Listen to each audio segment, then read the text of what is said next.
अस्सलाम वालेकुम वरहमतुल्लाहि वबरकातुहू। आज का मेरा एक बहुत छोटा सा टॉपिक है कि बहुत सारे लोगों को लगता है कि वो बहुत बेहतरीन अमाल कर रहे हैं, लेकिन असल में वो जाया हो जाता है। इंसान के जो अमाल हैं जाया भी हो सकते हैं। इसकी दलील हमें कुरान मजीद से भी मिलती है। देखिए, कुछ लोग ऐसे हैं जिनको लगता है कि वो बहुत बेहतरीन अमाल कर रहे हैं, लेकिन असल में उनके अमाल बिल्कुल जाया हो जाते हैं। अमाल जाया होने का 2 रीज़न हो सकता है। सबसे पहली रीज़न जो है वो है नियत का खालिस ना होना, और दूसरी वो अमाल जो शरीयत के मुताबिक ही नहीं है, जो शरीयत में है ही नहीं। नियत खालिस ना होने का मतलब ये है, कभी-कभी ऐसा अमाल करते हैं जो देखने में तो बहुत बड़ी होती है, देखने में तो कि हाँ, हमने बहुत बड़ा अमाल किया है, लेकिन नियत जो होती है वो अल्लाह के लिए नहीं होती है। वो नियत अल्लाह के लिए खालिस नहीं होती बल्कि दिखावे के लिए होती है।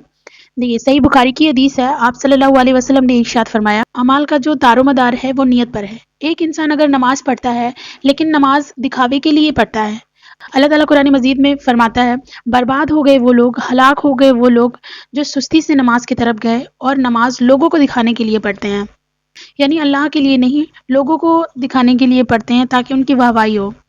इसी तरह नबी सल्लल्लाहु अलैहि वसल्लम की हदीस है, जहाँ पर आप सल्लल्लाहु अलैहि वसल्लम ने फरमाया कि एक शख्स ऐसा होगा जो शहीद होगा, या ऐसा जो आलिम होगा, या ऐसा जो अल्लाह की राह में खर्च करने वाला होगा।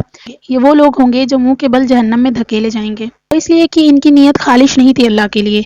अल्लाह इनसे क़यामत के दिन पूछेगा कि उसने ये काम क्यों किया।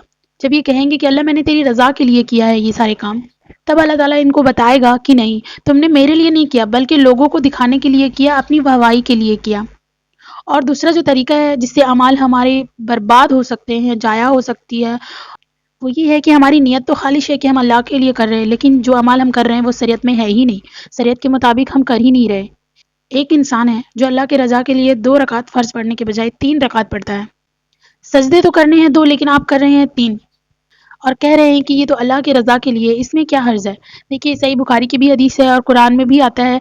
सही बुखारी की हदीस है 2550, आप सल्लल्लाहु अलैहि वसल्लम ने फरमाया, जो भी दीन में वो चीज़ डालेगा जो इसके हिस्से में नहीं है, वो कबूल नहीं है। ज़ाहिर सी बात है कि अमाल के कबूल के लिए एक तो अमाल का खालिश होना ज़रूरी है, सिर्फ़ और सिर्फ़ अल्लाह के लिए, अल्लाह की रज़ा के लिए करना ज़रूरी है, ना कि दिखावे के लिए। और दूसरा ये हुआ कि जो अमाल हम कर रहे हैं वो शरीयत के मुताबिक हो, उसके खिलाफ ना हो। जो अल्लाह और अल्लाह के रसूल ने हमें बताया ही नहीं वो हम ना करें, बल्कि अल्लाह और अल्लाह के रसूल के हुक्मों के मुताबिक ही चले। जो सुन्नत से साबित है, जो शरीयत से साबित है, वही अमाल करें। मनगढ़ंत अमाल को ना करें सिर्फ इसलिए कि ज़्यादा सवाब मिल जाए, बल्कि ये बिदअत होती है, ऐसे नहीं करनी चाहिए हमें। तो हमें शरीयत के मुताबिक ही रहनी चाहिए, और हम जो अमाल करते हैं वो खालिस अल्लाह के लिए करनी चाहिए, तो ही हमारे अमाल कबूल होंगे। Like, share and subscribe to my channel. इस वीडियो को ज़्यादा से ज़्यादा शेयर करें। Thanks for watching. अस्सलाम वालेकुम, जज़ाकल्लाहु खैर।